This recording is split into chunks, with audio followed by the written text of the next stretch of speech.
क्या आपको पता है कि अमेरिका की बढ़ती कर्ज की समस्या अब पूरी दुनिया के लिए खतरे की घंटी बन चुकी है?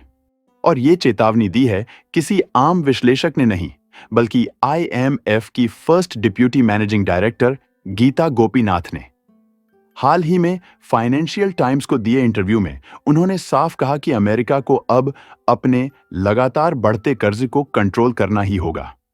और ये बयान ऐसे समय में आया है जब अमेरिका की क्रेडिट रेटिंग को मूडीज ने डाउनग्रेड कर दिया है।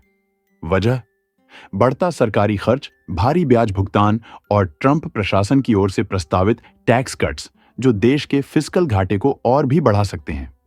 गीता गोपीनाथ का कहना है कि अमेरिका यूके के बीच ट्रेड डील भी सही दिशा में कदम है, लेकिन अमेरिका की मौजूदा ट्रेड पॉलिसी अभी भी काफी उथल-पुथल वाली बनी हुई है और इसका असर सीधे दुनिया की सबसे बड़ी अर्थव्यवस्था पर पड़ रहा है। गीता कहती हैं, इन सारे बदलावों का डेटा में असर दिखने में थोड़ा वक्त लगेगा, लेकिन यह जरूरी है कि अमेरिका अपने टैक्स और खर्च के बीच का बैलेंस ठीक करे। IMF पहले ही ट्रंप की टैरिफ पॉलिसी के चलते अमेरिका की ग्रोथ का अनुमान घटा चुका है। आज की तारीख में अमेरिकी सरकार पर कुल $36 ट्रिलियन से भी ज्यादा का कर्ज है।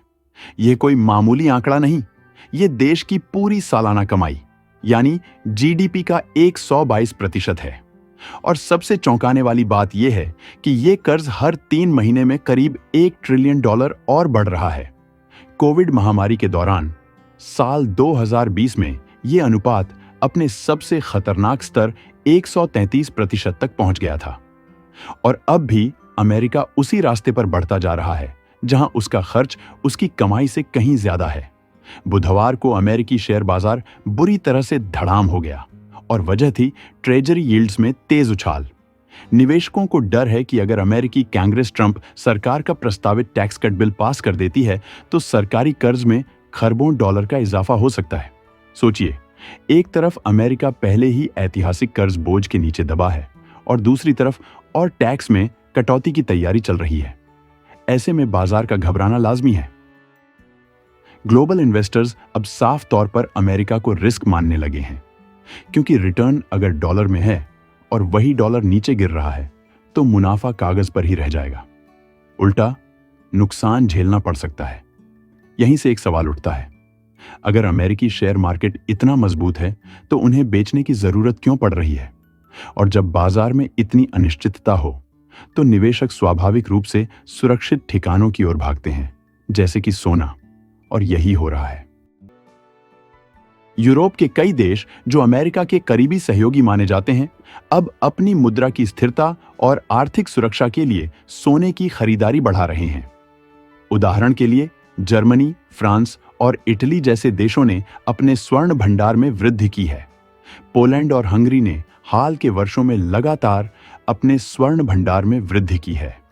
मार्च 2024 में हंगरी के केंद्रीय बैंक ने अपने स्वर्ण भंडार को 3 गुना बढ़ाकर 94 टन कर दिया।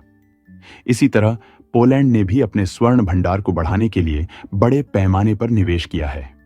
इन देशों का मानना है कि सोना उनकी मुद्रा को स्थिर रखने और वैश्विक आर्थिक संकट से बचाने में मदद कर सकता है।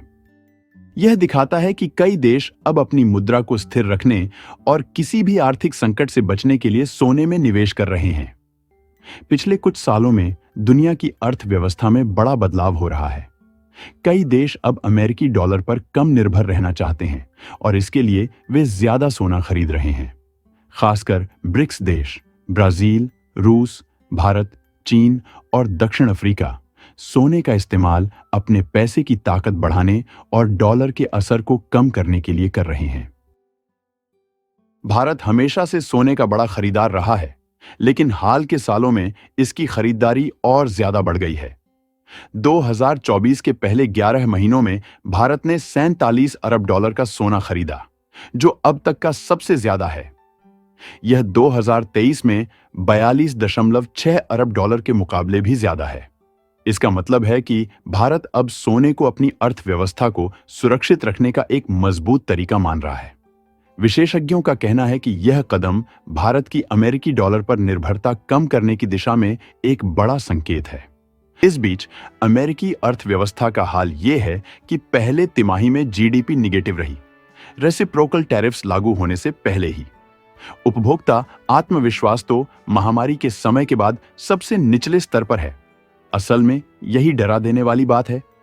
अमेरिका अब इस भ्रम में जी रहा है कि अगर हम कहें कि हमारे एसेट्स सबसे अच्छे हैं तो लोग मान लेंगे, लेकिन बाजार की अस्थिरता, निवेशकों की घबराहट और डॉलर की गिरावट कुछ और ही कहानी कहती है।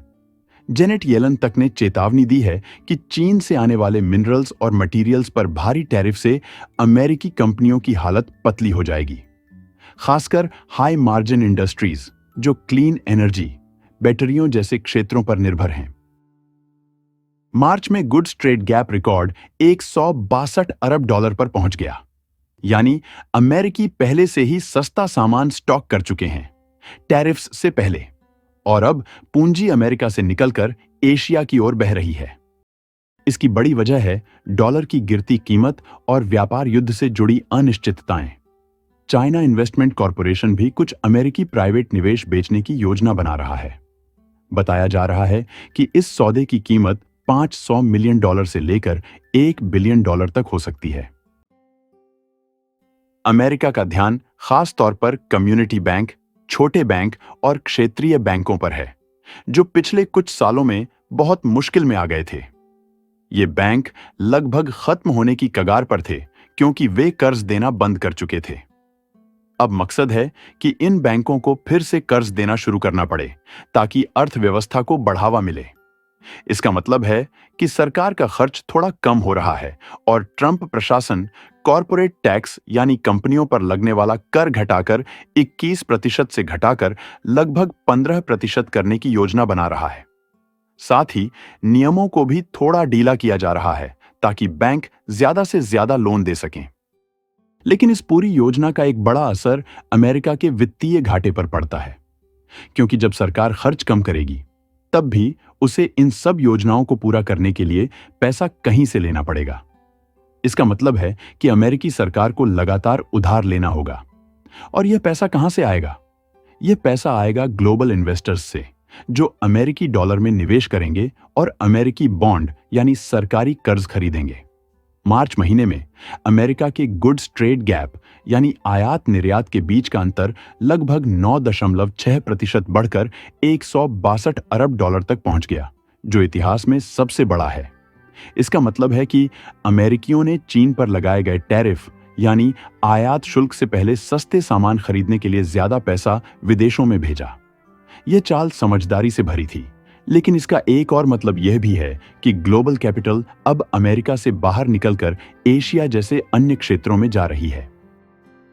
अब अमेरिका का लक्ष्य है कि यह पैसा वापस देश में आए और अमेरिकी बॉन्ड्स में निवेश हो, ताकि सरकार अपने खर्च को पूरा कर सके और बैंक फिर से लोन देना शुरू करें।